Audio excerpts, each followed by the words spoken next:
5월 18일 화요일입니다. 사사기 7장 기드온과 300명의 용사라는 주제로 말씀을 나누겠습니다. 먼저 기도로 시작하신 후 성경을 1회 3 읽기 바랍니다. 꾸준한 영성을 여는 당신 인생을 변화시킵니다. 말씀 다 묵상하셨습니까? 첫 번째, 여룻바알 1절입니다. 여룻바알이라 하는 기드온과 그를 따르는 모든 백성이 일찍 일어나 하룻샘 곁에 진을 쳤고 미디안의 진영은 그들의 북쪽이요 모레산 앞 골짜기에 있었더라. 여룻바알이란 바알에 대항하여 싸우다라는 말입니다. 기드온이 하나님의 명령에 순종하여 바알의 제단을 파괴한 후 얻은 별명입니다. 사사기 6장 32절입니다. 그날에 기드온을 여룻바알이라 불렀으니 이는 그가 바알의 제단을 파괴하였으므로 바알이 그와 더불어 다툴 것이라 함이었더라. 하나님께서 기드온에게 명령하셨던 첫 번째 임무는 미디안과 전쟁이 아니라 바알과의 전쟁이었습니다. 결국 이스라엘 민족들 안에 뿌리 깊이 박힌 우상 숭배와의 전쟁이 우선이었던 것입니다. 우리도 알게 모르게 우리가 숭배하는 우상들이 있습니다. 돈일 수도 있고 일일 수도 있고 자녀일 수도 있고 건강일 수도 있습니다. 어떤 사람에게는 자신의 즐거움이 우상이 될 수도 있습니다. 이런 것들은 우리가 누릴 수 있는 것이지만 지나쳐 우상이 되어서는 안 됩니다. 기드온의 첫 번째 임무는 극심한 고통과 궁핍함에서 이스라엘 백성들을 구원하는 것이 아닙니다. 첫 번째로 해야 했던 일은 자신들 안에 있는 우상들과 싸워 승리하는 일이었습니다. 기드온은 순종했고 첫 번째 임무에서 승리했습니다. 그리고 그는 바알과 대항하여 싸웠다는 뜻의 여룻바알이란 영광스러운 별명을 얻게 되었습니다. 두 번째, 하나님께서 원하시는 것 2절입니다. 여호와께서 기드온에게 이르시되 너를 따르는 백성이 너무 많은즉 내가 그들의 손에 미디안 사람을 넘겨주지 아니하리니 이는 이스라엘이 나를 거슬러 스스로 자랑하기를 내 손이 나를 구원하였다 할까 함이니라. 미디안과 전쟁을 앞두고 이스라엘 백성들의 징집이 시작되었습니다. 모두 32,000명이 모였습니다. 반면 미디안 군대는 13만 5천 명이나 되었습니다. 이스라엘보다 4배나 규모가 큰 군대였습니다. 4분의 1밖에 되지 않아 전력상 약세이지만 그래도 이 숫자는 전쟁을 해볼 만한 숫자입니다. 하지만 하나님께서는 이 숫자로도 많다고 두려운 자들 22,000명을 돌려보냅니다. 하나님을 진짜로 믿는다면 두려워하지 말라는 뜻입니다. 사람들은 현실의 벽 앞에서 두려워 떱니다. 시편 55편 5절입니다. 두려움과 떨림이 내게 이르고 공포가 나를 덮었도다. 하지만 그러한 두려움마저도 하나님 앞에 맡겨야 합니다. 시편 56편 3절 4절입니다. 내가 두려워하는 날에는 내가 주를 의지하리이다. 내가 하나님을 의지하고 그 말씀을 찬송하올지라. 내가 하나님을 의지하였은즉 두려워하지 아니하리니 혈육을 가진 사람이 내게 어찌하리이까. 이제 남은 군사들은 10,000명입니다. 하지만 아직도 많다고 하십니다. 그래서 물가에서 물을 마시게 합니다. 그 중에서 손으로 물을 떠서 마시는 자 300명만을 남기고 모두 집으로 돌려보냅니다. 8절입니다. 이에 백성이 양식과 나팔을 손에 든지라. 기드온이 이스라엘 모든 백성을 각각 그의 장막으로 돌려보내고 그 300명은 머물게 하니라. 미디안 진영은 그 아래 골짜기 가운데에 있었더라. 하나님께서는 미디안과 전쟁을 숫자로 하지 않으시겠다는 것입니다. 숫자로 싸우는 것은 인간의 방식입니다.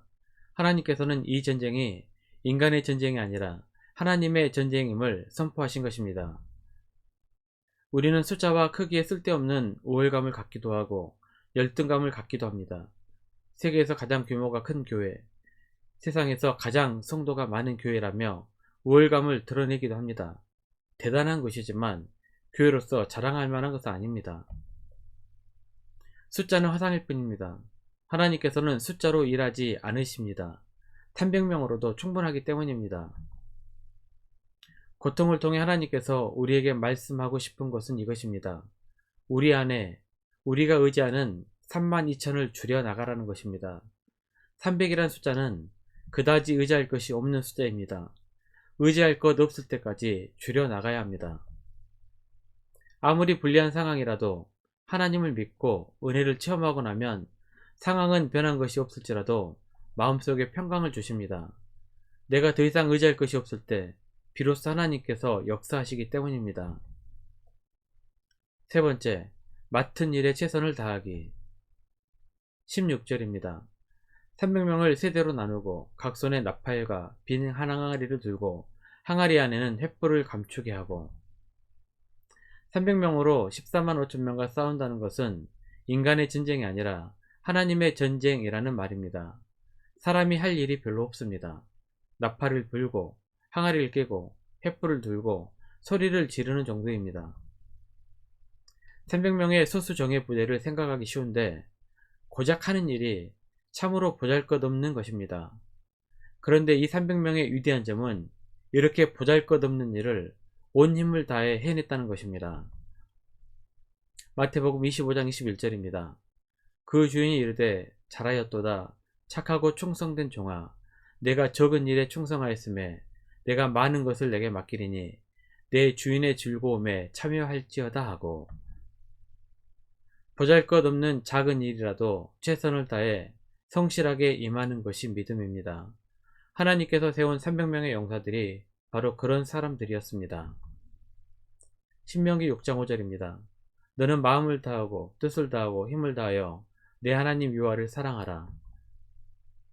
하나님을 사랑하는 일에는 마음과 정성과 힘을 쏟아부을 수 있는 모든 것을 쏟아부으라는 말입니다. 적당히 하고 만족해서는 안됩니다. 마가복음 14장 8절 9절입니다. 그는 힘을 다하여 내 몸에 향유를 부어 내 장례를 미리 준비하였느니라.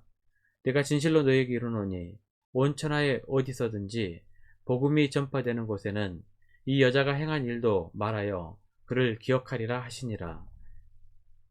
마리아가 힘을 다하여 예수님께 향유를 부었습니다. 그리고 주님께서는 힘을 다한 마리아를 결코 잊지 않으시겠다고 말씀하셨습니다. 300명의 용사들이 최선을 다해 성실하게 임했을 때 14만 5천 명의 미디안 군대에 대승을 거두게 하셨습니다. 말씀 요약합니다. 첫 번째, 내가 더 이상 의지할 것이 없을 때 비로소 하나님께서 역사하십니다. 두 번째, 보잘것없어 보이고 빛이 보이지 않는 일이라 할지라도 최선을 다해 하십시오. 그러면 주님께서 승리로 이끄실 것입니다. 1년 성경 일독 주간 기획입니다. 오늘 화요일 욥기 16장에서 18장까지 말씀을 천천히 묵상하십시오. 5월 중보 기도 제목입니다. 5가지 기도 제목을 놓고 충분히 기도하시고 개인 기도의 시간을 가지시길 바랍니다. 가정에서 기도하시기 힘드신 분들은 교회 나오셔서 주중 기도의 시간을 이용하시면 됩니다. 주중 기도의 시간은 새벽 6시부터 밤 10시까지입니다. 편한 시간에 나오셔서 정기적으로 기도하시길 바랍니다. 하루 30분씩 최선을 다하시기 바랍니다. 그러면 여러분의 삶이 변화될 것입니다. 영상을 다 보신 분들은 확인 문자를 보내시거나 유튜브에 댓글로 달아주시면 정기적인 영성 훈련에 도움이 될 것입니다. 오늘 하루도 승리하시기를 기도합니다.